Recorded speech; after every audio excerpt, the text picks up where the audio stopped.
Zoomer X Honda na ayaw umandar. So ito yung rason kung bakit ayaw siya umandar. Yung nilalabas niya doon sa fuel pump ay may halo ng kalawang at mga tubig. So ayan, kalawang na at tubig yung nilalabas niya,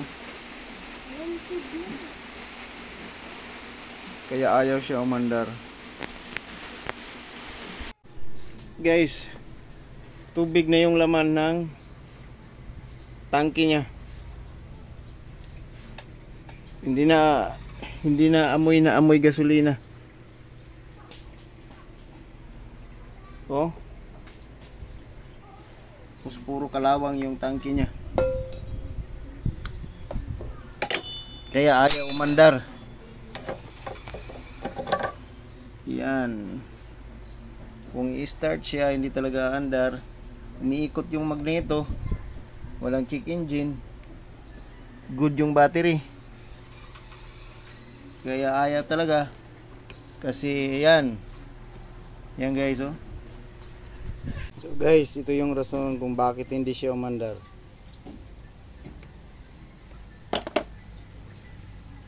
So ayan, dito napuno na siya ng kalawang, kaya pumapasok yung tubig. Yung nai-stack dito na tubig pumapasok doon.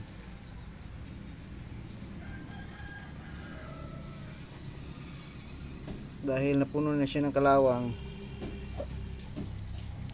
itong rubber niya dito yung magsisil para hindi pumasok yung tubig, wala nang silbi kasi napuno na to ng kalawang.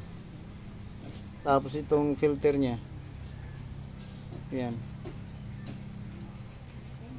parang may putik na, kaya ayaw siya umandar. So ito guys yung magiging problema ng mga katulad nitong model na to, Honda Zoomer, kasi nandito yung tangke nila.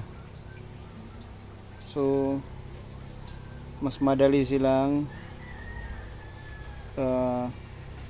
magkakalawang, lalo na dito siya nakalagay.